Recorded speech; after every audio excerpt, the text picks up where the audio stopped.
So welcome to our Engaging with Businesses workshop. I thought we'd introduce ourselves first, maybe just a brief background as to how we got engaged with this area, and then we'll dive into the presentation. So my name is Steve Hams. I'm one of the co-founders and co-leaders of our Business Climate Leaders team, which is an action team within CCL. We've been going for 3-4 years now, something like that. It's been a long time. We tend to engage with companies on a national basis, both small and kind of all sizes. We've had probably the biggest focus on large companies, but that's just a little tiny bit of background about BCL, and I'll get into more of that in a minute. My background: I live in Silicon Valley. I worked in Silicon Valley for about 30 years. Mostly in the business world. For a large company, I worked for Hewlett Packard for 12 years. I worked for small to medium-sized companies for kind of most of the rest of that time, as well as a little bit of time in a nonprofit. And I stopped working for pay about 10 years ago, and I've been working primarily with CCL most of that time for the last 6 years, and with BCL. BCL is really my major focus at this point. So, howdy. Okay. So, Bruce? Hey, hello, everybody. My name is Bruce Hagan, and I play the harmonica if you ever want to learn. Talk to me. I'll spare you that now, but I've been involved with this group about the same length Steve and I, another fellow, Harold Hedelman, you may have heard of, got it going. My background, I've been a program manager, project manager in technology and clean tech for my entire career, and worked for Senator Bob Packwood on Capitol Hill back in the late 70s, had the first legislation to give a tax credit for solar energy. Worked for PG&E for close to 20 years, worked for an energy technology company and a lot of other stuff. But basically, we just saw the opportunity to work with businesses. We'll talk a little more about this, but I think it's important to say this up front. CCL does a fantastic job of training us to be citizen lobbyists. And they do a fairly good job of getting us to work with grass tops, but there's an element of grass tops that looks very much like a national sales organization. And that's what we're trying to do, is when you're going to talk to a member of Congress, you're trying to sell them on an idea to take action, to co-sponsor a bill. They have to have a meeting with you. When we talk to businesses, they don't necessarily. So how do we learn the skills and create the training and the teamwork that allows us to be effective at this? This is kind of something new for CCL, and we've learned a lot about it in the last 4 years. So our aim now is to give you a little bit of taste of that, what that's about. But I think I'm going to say this more than once. It's all about teamwork. You can work with us. You should work with other people in your chapter. If you don't know something, find someone that can help you with it. Don't try to do it alone unless you're a rock star. That's great. We have plenty of those. But if you're feeling a little like you're not up to the task of working with businesses, get help. It's there. Do I roll her down one there? Sure, roll her down. I'll do the rolling and you can do the talking for a while. Okay, that's fine. Sounds good. So that's a little bit about our background. Most of the people, but not all of the people that are working with BCL have business backgrounds. I just want to first of all, I'd like to see hands here. How many people have worked in the private business arena in this group? Okay, so that's a nice representation. It looks like about 50-50. I would like to emphasize that is often helpful, but it's definitely not a pre-requirement for getting involved with businesses for two different reasons. Number one, we have been at this for about 4 years. We have a lot of resources, and we love to partner with people. So as people, if you think this is an area you'd like to get engaged with, we can partner with you. We can help you, get used to and get comfortable working in the business world. And the second reason is that we tend, as I said, well, it's kind of similar. We tend to work in teams, so we'll partner people with people who are more experienced in working with businesses and people who are less experienced. And we do it on a national basis. We do it on small. Plus, there's a lot of different roles people can play.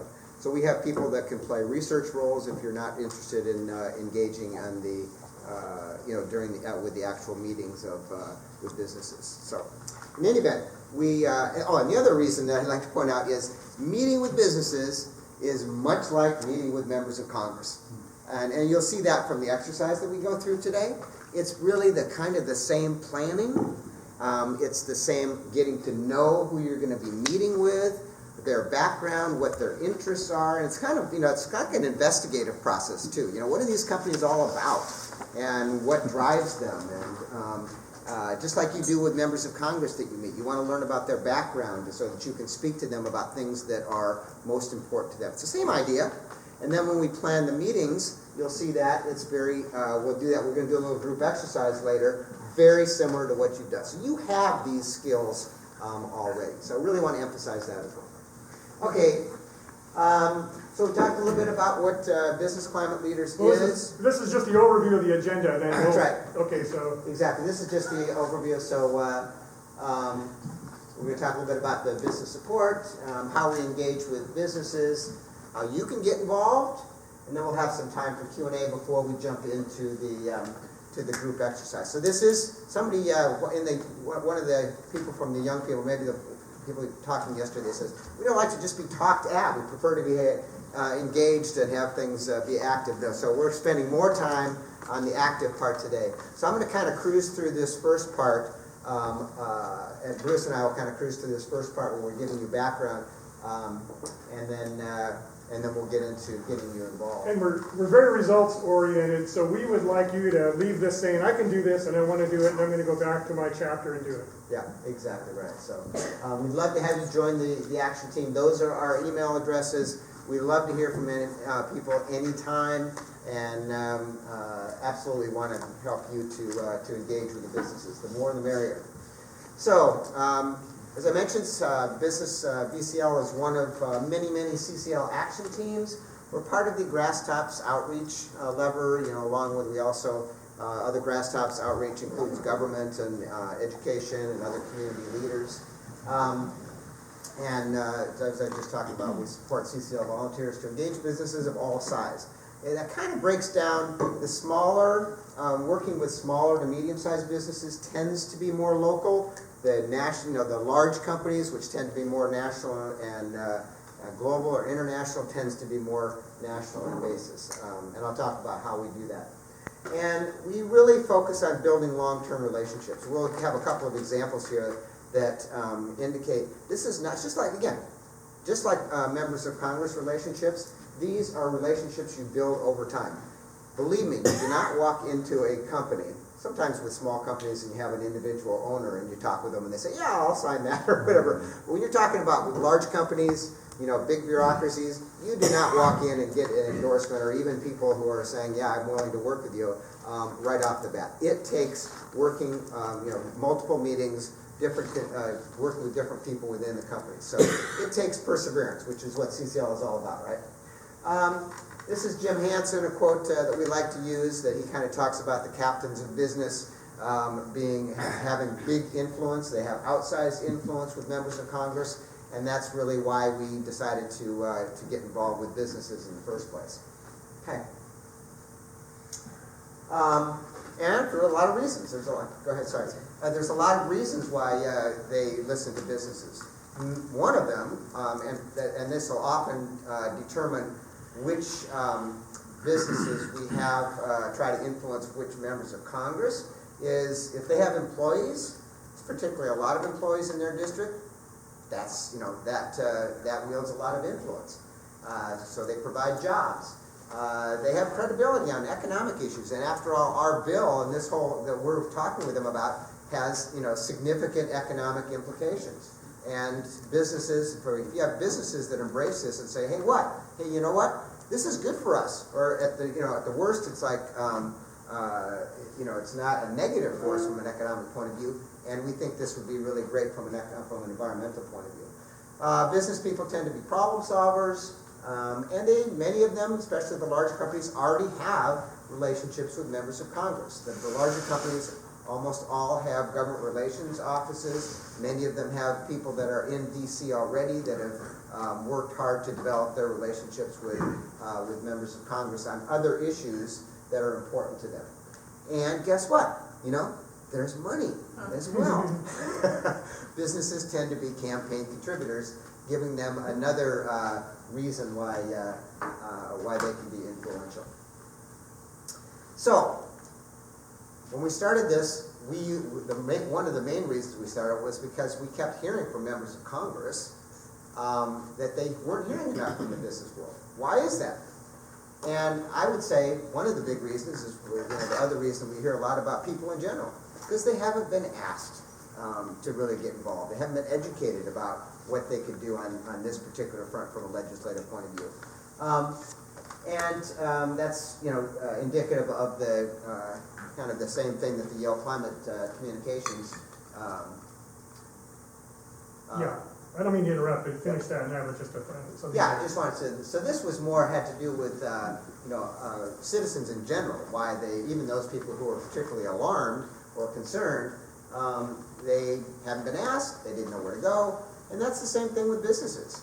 Is many times, well, I'll tell you. I mean, in almost all cases when we started, this was not at the top of their priority list, and so you need to have somebody who is knowledgeable, understands their business, can talk with them about why it should be higher on their priority list. And it has increasingly, just like it has in the world, increasingly over the last 2, 3, 4 years, now you hear businesses talk all the time about how, what a risk climate change is. Many of you may have read the letter to CEOs from Larry Fink, who is the CEO of BlackRock this last week. Biggest investment company in the world. They manage, they have $7 trillion. That's a large number in assets that they either actively manage or that they have in investments. And Larry Fink came out and said climate change is the #1 risk that we're considering as we look at our investments in businesses over the coming years. And in that letter, by the way, if you look at it, he absolutely endorses carbon pricing. He says this is necessary to address this issue. So that's those kinds of public statements from people with that kind of influence, and that's a great reason why businesses not only can make a big difference, but why they should be more receptive when they hear somebody like him talk about, hey, this is necessary to get involved. In fact, if you don't get involved, if you don't have a plan for addressing climate change, we are way less likely, to invest in your company. So, I was going to make a comment. Go ahead, you asked the question first. Is there any evidence, could I show small businesses evidence that a carbon price would boost small local businesses? We'll get to that. Yeah, we'll get to that. Okay. Yeah. Yeah.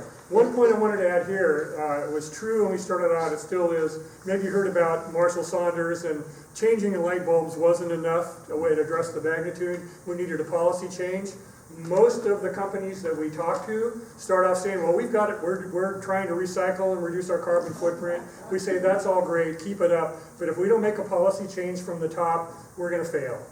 And getting them to go from their individual actions to influencing policy that affects everybody's actions, as carbon pricing would do, is a big, important, and doable step. All right. So I'm going to talk a little bit about how we actually do this. And connections is really important. If you've ever been involved in anything, who do you know, who do they know? You might not know anybody. You hear a lot of this. I don't know any business leaders, but you might know somebody. You're the first green dot. You might know somebody who knows the CEO of the local 500 person employer. So we really thrive on making it possible for you to make connections locally and nationally. We'll show you a little bit more about that. So as an organization, as an action team, and we're all volunteers on this team, we have two ways of dealing with it. We have teams that are working on sectors. Steve will talk a bit about how they're working with the technology sector, and you'll see the list in a moment here. We also have local teams, and I see a couple of people on our local team in the Santa Rosa chapter here, and we have our own list of people, but we're talking to the employers that are big in our district or in our chapter area, but not necessarily of national scale. And Steve and I and a handful of other people are part of a steering committee that supports all this, like an executive team. So we're pretty deeply organized on it, and we're doing our best to provide materials that will help you with that. So, on the sector side, these are the industry sectors where we have one or more people who are making it their job to find out about who are the leaders, who's the potential, who can we talk to, how do we leverage these connections, who are running the trade groups that lead, for instance, the electricity sector. There's a solar group, there's a wind group, and so on. How can we get to them? How can we figure out who can we first talk to, et cetera, et cetera. Ultimately, we want to end up with them taking an advocacy stance and have an advocacy plan for carbon pricing and beyond. So if you're interested in any of these, you have background, have connections, we can talk to Steve about it, and we'll point you in the right direction for that. So a couple of examples of how DCL has worked within the overall structure of Citizens Climate Lobby to go after a sector. Somebody had an idea back in North Carolina, we're going to do 99 brewers of beer for our bill, or something like that. So they started this. How many people have had involvement with the brewery thing? Is it fun? It's work. It's working. It's less, cavorting in the brewery. Yeah. Well, what people found about this is everybody seemed to know a local brewer who got involved. They had an entree, they were able to get a meeting, and guess what? The growing of the beer-making products is threatened by climate change. And there's something about the demographic of small brewers in particular where they're more inclined to want to get involved with this stuff. So I think we've got close to, there we go, 150 plus endorsements going. This is a way to organize. We have a kit that you can just grab an email, if you want to, out of this kit and send it to your friend at the brewery, or you can take a flyer and walk into the brewery, and after a couple, you can hand it over to your friend, the brewmaster, or whatever, and you've been given a head start to work with this particular sector. So we've got these things going now with wineries, with agriculture. We're starting one up with, what's the other one, Steve? Anyway. The seafood one. Pardon? Yeah, there's a seafood one going, and if you're from a particular, I know we're all Northern California here, but if there's some particular group that you're interested in, we can hook you up with folks that might already be working on that. So here's an example at a national level. This is about 4 years ago, so we've got a relationship with Unilever. Long story, Harold Hellman would be the guy to tell it, he's not here today. But we ended up making contact with them, got a meeting, and they ended up sending their lobbyist with Danny Richter to talk to a couple of key senators, and they said they support carbon fee. So we're continuing to work with them because they're well known, they're large, they have a lot of clout. They have the world's largest ice cream factory in Tennessee. So there you go. Steve, you're on. This is Steve's baby here. By the way, just to mention, we've been talking about if you want to get involved. We didn't, as yet, put together a sign-up sheet, but we'll do that when we break up into the small groups. We'll create a little sign-up sheet, and if you're interested in having us contact you, just write your... you can always go on the businessclimateleaders.org website and find out and join, and also join BCL through the community. But we'll put this out there so that people, if you want a call from us or an email from us, that'll make it easy for you. Okay, Silicon Valley Leadership Group. We found when we first started BCL, we did most of our work with individual companies. And then we found that particularly the large companies, we really kind of ran into the roadblock that they didn't like to take. They weren't really interested in taking individual action. Many of them were part of professional organizations, and they said, we really do most of our lobbying, or we would be more likely to take action as part of a group. And many of these groups that they're part of are trade associations.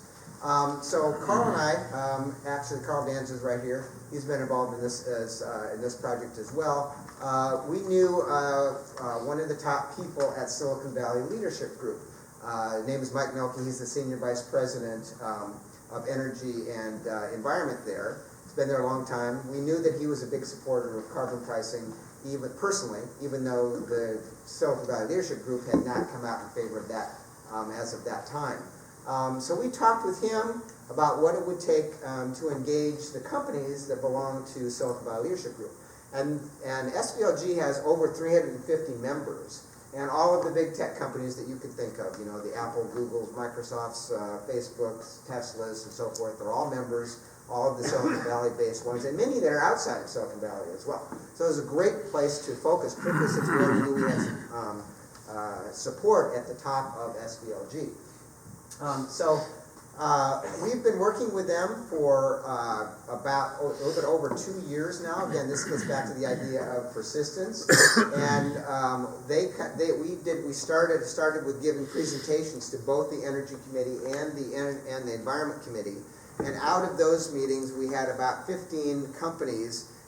We added a couple that we at BCL already had relationships with. We had about 15 companies that were interested in meeting as a group to consider collective advocacy for carbon pricing. Steve, just to know, we've got 10 minutes to finish up before we do the exercise. So. Okay, sorry. So in any event, so we got them together, and we started with education, and we've moved kind of a step at a time. We've had 4 meetings. We just had our last one last Thursday, about 6 months apart.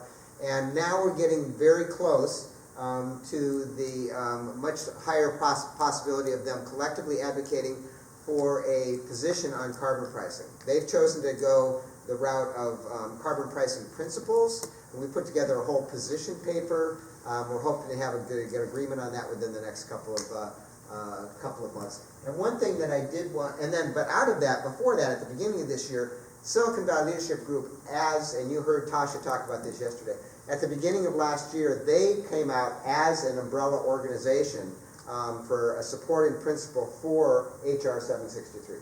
So that was a big deal. We were able to use that to talk with other companies, with other trade organizations, and so forth. So that was a big win, and now we're trying to get more of the individual companies to endorse as individual companies. So there you go. Big deal. When you're talking to small businesses who have a technology angle, this is a good thing to bring up. I'll be quick. Okay. If you want. I'm just curious, is there a similar organization to Silicon Valley Leadership Group for all the medium-sized tech companies in San Francisco like Uber, Airbnb, Dropbox, or do they tend to be Well, the closest one to that is the Bay Area Council. They have companies of a large, all sizes. We're actually presenting to them in about 3 weeks. Doug Wallace is right there, and I are going to meet with them, and hopefully we're going to replicate the same process. So on the local side, we did a pilot project in Idaho. We got 15 local businesses to sign a letter, and that, along with probably some other factors, helped a very red state GOP rep, Mike Simpson, come out saying climate change is real, we need to do something. He's an example of what's happening in the Republican Party. We have methods for this stuff, so cookbook stuff, and I know some of my colleagues here, what do? Find a buddy, you identify, understand your business, contact them, ask for a meeting, engage them. We have a little one-page flyer on how to do this. So it's a way to sort of jump right in and understand what the Team ICE or Team ICE is, how that's going to help you get through this. Determining what your ask is. Steve, you want to just go through that quickly? Yeah, there's various things that you can decide to ask companies, kind of depending on where, just like meeting with members of Congress, where are they in the level of support. They can ask them to support in principle. We love it when we can get them to meet with members of Congress, and we've done that. We've partnered with them to meet with members of Congress with CCL or individually without it. Sometimes we've presented to their employees to get them to tell them about CCL and to offer them an opportunity for them to volunteer. And then we also ask them to introduce us to other potential supporters, particularly those companies that are in their supply chain, or maybe customers or other companies that are in part of other groups that they belong to. Find something they can say yes to. That's the trick. Yeah. They're often an entree to the trade organizations. If they're members or even a leadership, maybe they play a leadership role in their trade organization. And sometimes the yes is, yeah, we'd like to meet with you again. Let's look at the materials you send us. So. Yeah, often. Well, I'm glad to see you're asking for carbon fee and dividend, but at times I've heard carbon pricing, which is a veil for cap and trade, particularly in California.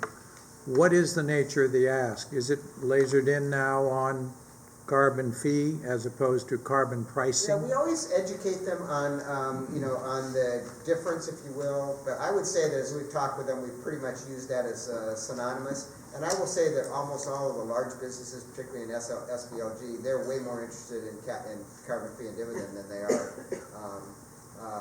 cap and trade. And I did forget to mention, one of the key things that came out of the SPLG initiative was that they said that they needed more data before they would be open to endorsing. So they wanted a study done that showed what the economic impact would be on their companies, and we chose to model HR 763 and the Climate Leadership Council's carbon dividends plan. And so we, 5 of the companies chose to fund that study at $10K each. And so Aligned Incentives, which has worked with many companies across the tech sector and other sectors, conducted this study. It was over 4 or 5 months. Evaluated very intense, at a very minute level, what the impact of these 2 bills would be on those 5 companies. And the results were fantastically good news. It showed the costs were either nothing or negligible to them. And the positives were that the impact on emissions reductions of HR, either one of these bills or our bill and their plan, completely dwarfs anything that they would do as a company. So it really showed that, gee, if they're serious about making an impact, this would have more of an impact if they could help get a carbon tax bill or carbon fee and dividend passed. So that was awesome. And then the last one was that this also, if you get that, many of them are involved in technologies that would be helping companies that it would grow their business if you had greater reasons or motivations or support for renewables. So it actually showed that this opened up more business avenues for a number of them as well. Yeah. And this is We have an executive summary of that we can share about it. We're gonna wrap up our talk. We'll have a couple of minutes for Q&A. We can do the exercises, and we have 10 minutes at the end to recap everything. Yeah. So, Okay. Yeah, and this, I think we pretty much talked about this already. Working teams, same, very similar idea as working with members of Congress. patient, polite, persistent, professional, persuasive. Take your pick. Yeah. And I'll cover this one. This is on the community website, CCL Community. Look up Business Climate Leaders. If you're not a member, there'll be a button that says join. If you are, you'll be hearing from us. You're probably already on our email list. Whoops. Okay, so actually we have about 4 minutes to take any questions before we start the exercise. A quick one, why wasn't that study, which is awesome, in the New York Times? And why didn't we hear about that? Because that's good news for all companies. It's pretty limited in scope, number one. So there's actually 4 companies that participated in the very detailed study of their companies, and 1 more that participated at kind of an industry level. So it's limited in scope, number one. And it has gotten a lot of play within CCL. Danny has used it. He's used it in meetings with members of Congress. We want to expand the number of companies that are involved in endorsing that, and then the next step actually with the Silicon Valley Leadership Group is to finalize this position paper and then put together our PR and communications plan. So that will be the time when we would go more public with it, broader. Yeah, great question.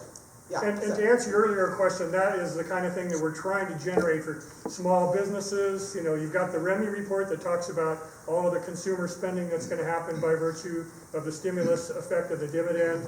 We've actually got a calculator that I helped create that lets you figure out for a town of any given size how many millions of dollars of a gross dividend amount are going to go into a town. My hometown, 60,000 people, first year, $28 million or something is going to be mailed out over the course of the year to the residents there. So how are they going to spend that, small town business owner? So for 30 years, Rotary International was focused on polio eradication, but last year they made climate change a priority. Does that help you with any of the businesses? I think it does. I'm not sure we've leveraged that really at this point. We do, as you know, a lot of chapters present to Rotary, and I think this would be that'd be a good thing for us to bring up with businesses. Sure, yeah.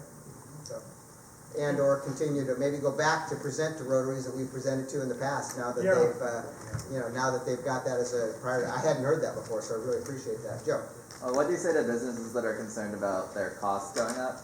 Generally, I know we did the studies for the specific ones, but What about, what's the question again? for businesses that are concerned about costs going up, Yeah. what would you say to them? Well, what I would say then, we do have a, kind of an informal response to that, kind of how this impacts small to medium-sized businesses. So it's a one-pager, right, that we could share with them. It addresses the cost, but not in a real detailed way. One thing that and I think having them see this study would be very effective. Having them, as Bruce said, understand what the impact of the dividend would be to small or medium-sized businesses, a real positive thing. Plus, the organization that did this study is very open to conducting this study with other companies or with groups of companies or with associations. So we can actually have the study done with other companies that are interested. Yeah, and I think the answer to that, simple, we're gonna move into the exercise, we'll have time for more Q&A later. The answer to that is yes, your costs for the bad stuff, for polluting energy, for the costs of climate change, the cost of those things are going up.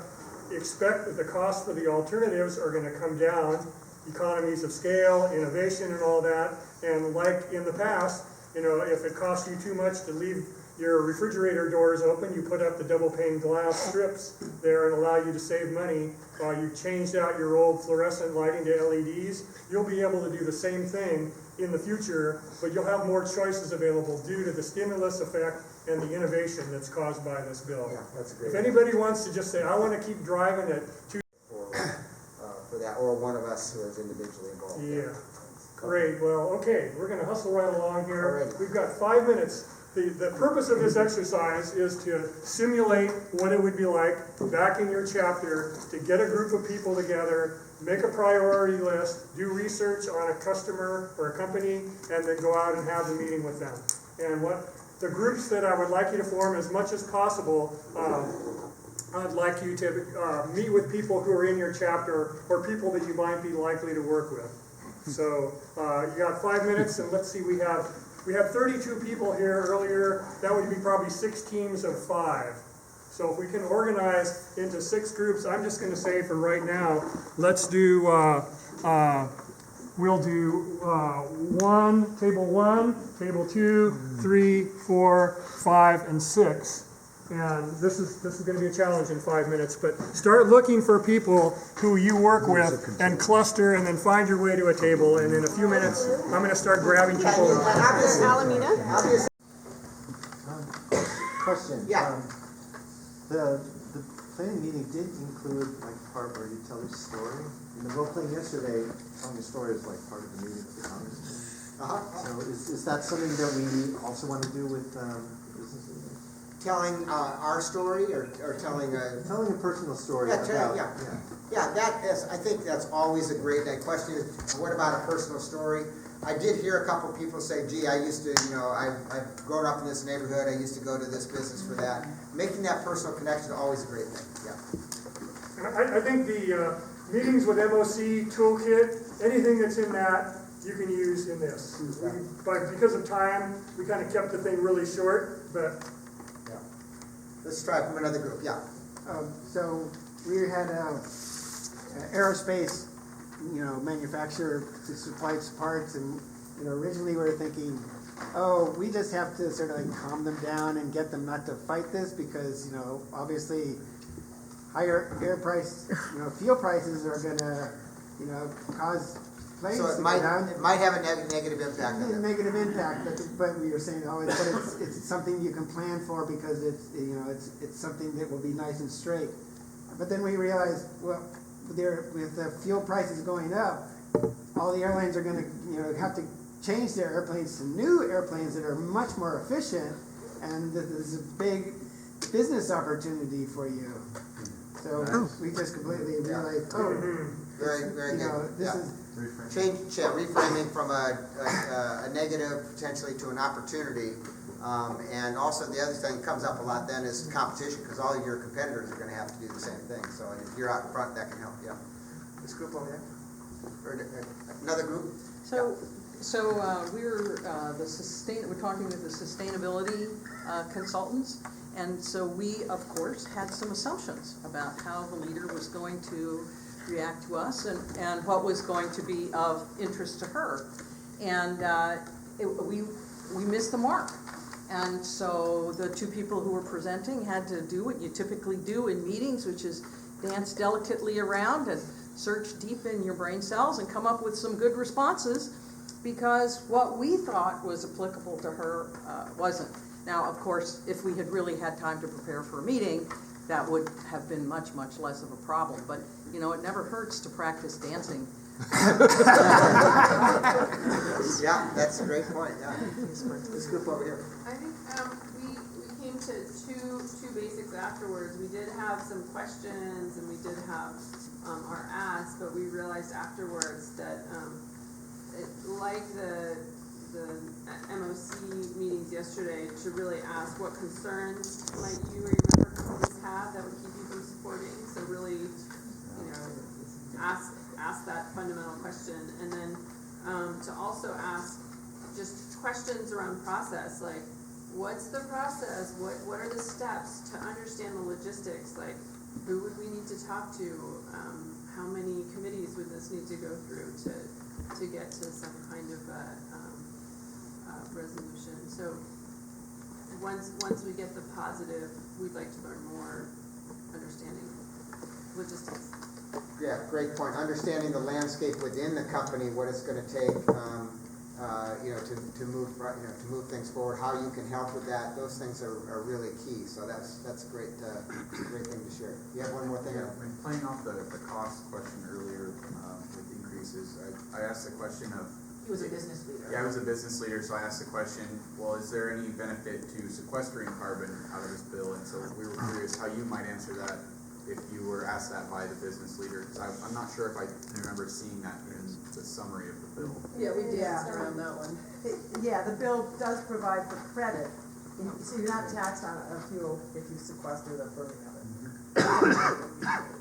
Yeah, so the answer is. But we're a small business. I'm a tortilla factory. How am I going to benefit by sequestering carbon and? You're not. Yeah. But the cost of me driving my trucks around to deliver goes up.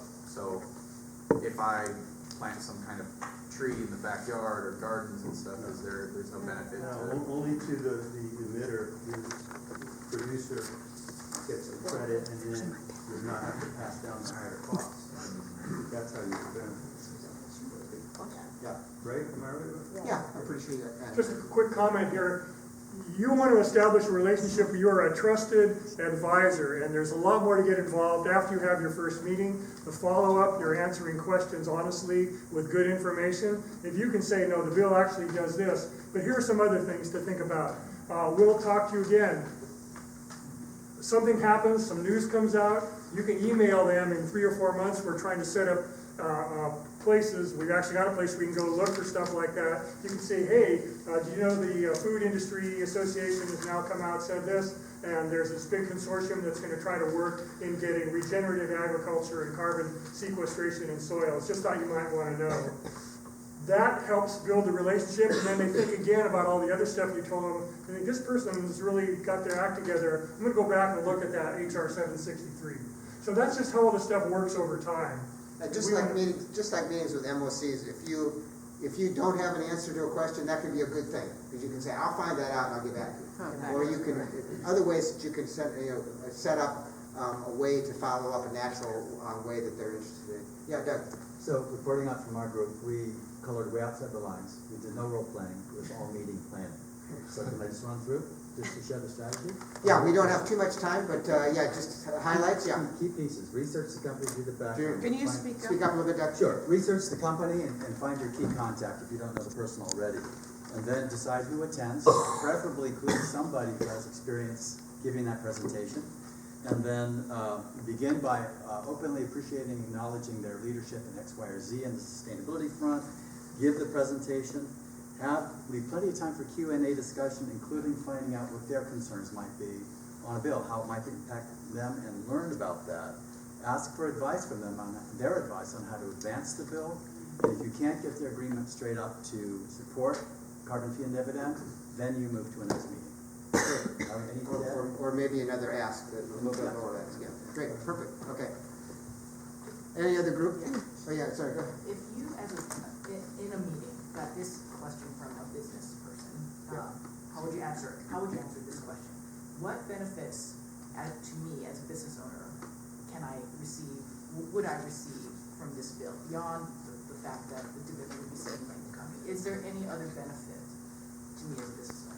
Well, I'll leave that to, I'll open that up to a couple of other people.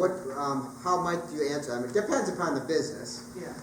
But in general, what are some thoughts people have in terms of what the benefits of the bill could be to their business? Yeah. If they have direct consumers, like a restaurant or something, Right. Their customer base has a little bit more disposable income every More month. disposable income. Got that one. acknowledge that. Yep. I already said that, beyond the fact that Yeah. the dividend will be Great. stimulated. What else? Yeah. One thing we talked about, ours was a local cafe, and they source their food locally, right? So that just by the nature of the fact that their food is coming from a shorter distance away, their transportation costs or the overhead of this increased fee is going to be less than someone who's bringing it from a far distance. So Great. they have a competitive advantage. Now, looking at that's the last thing you said. What's the competitive advantage that they might have, particularly if they move more quickly than their competitors to renewables or to, locally sourced food or whatever that might be? Yeah, those are great points. Sometimes you can problem solve with them in terms of how they can do that. This is all about innovation. It's going to be driven throughout the economy. Some businesses are going to have an opportunity to choose other products, to choose how they provide services in an innovation within their company that's going to give them a competitive advantage. Not everybody, but a lot of them.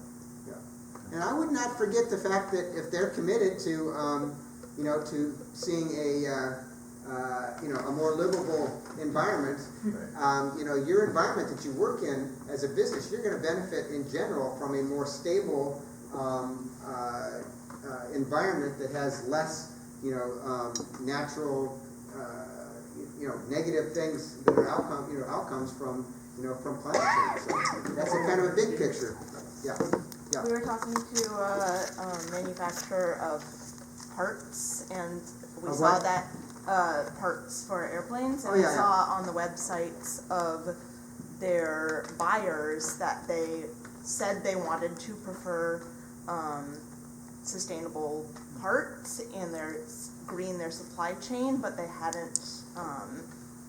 didn't have any information about if they had actually done that yet. So we said maybe this could be like your competitive advantage. Instead of being like a secondary supplier, you could be primary supplier. Yeah. And there's also just a reputation factor. We've thought about, having a placard they could put in their window that says, "I support the carbon dividends," or something to that effect. We haven't gone there yet, but aside from just them feeling good and sleeping at night, they might be able to put something in their website, their brand, that attracts customers. Yeah. Okay, I think last one here. In Reno, we're about to talk to casinos, and we think that maybe more travelers would like to stay at green buildings, eco places, and this one casino, the Peppermill, is already using hydro power, because we have a lot of thermal energy. And we're going to go pitch that to them. And if we did have something to put in there, or some way to, what can we give back to you? Like, how can we advertise the fact that you have signed the CCL, support? Doesn't some sort of certification bling, like the LEED certified building, people like to go to that kind of thing. Talk to Leslie Bailey about, remember Leslie Bailey? Beatty, excuse me, Leslie Beatty. If you happen to see her between now and whenever, ask her about that. It's something I've talked to her about. Because we want to be able to offer them in exchange, how can we advertise the fact that That's a great thing, more and more as this has become a bigger issue, and more people concerned about it. Business advertising itself as a green business or a sustainably oriented, that's a very positive thing from a customer point of view. Okay. We're 2 minutes over. Yeah, we're 2 minutes over. So we can talk afterwards if you want. Okay. This was really, really great to see everybody engaged like this, and hopefully you've learned that engaging with business is no more difficult than engaging with your MOC. Thank you.